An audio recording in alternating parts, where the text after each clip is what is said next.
हो क्या बाबू? हाँ नहीं है बाबू जो लड़की प्यार में रोती है, काट के नस हाथ का अपना ना ही चैन से सोती है। तुम क्या मुझको भलाई करोगे? तेरे शादी के बाद सोना हम गम लड़कों से ऐश करेंगे। तेरे शादी के बाद बाबू हम लड़के पटक ऐश करेंगे।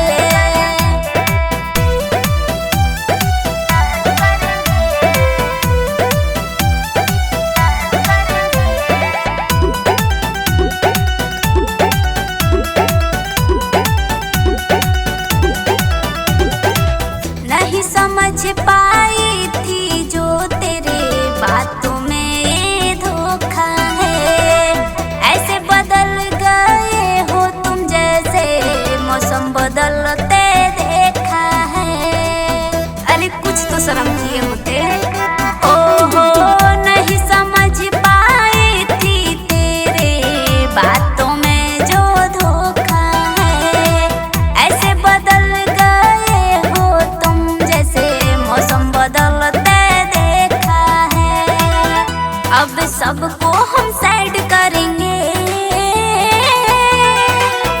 तेरे शादी के बाद सोना हम सच में लड़कों से ऐश करेंगे। तेरे शादी के बाद बाबू हम लड़के पटक ऐश करेंगे।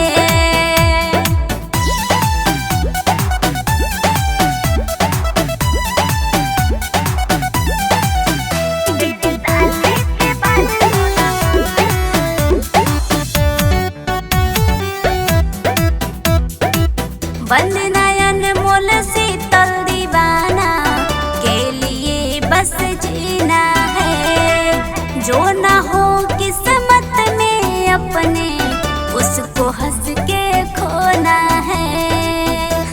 पागल समझ लिए हो का दे।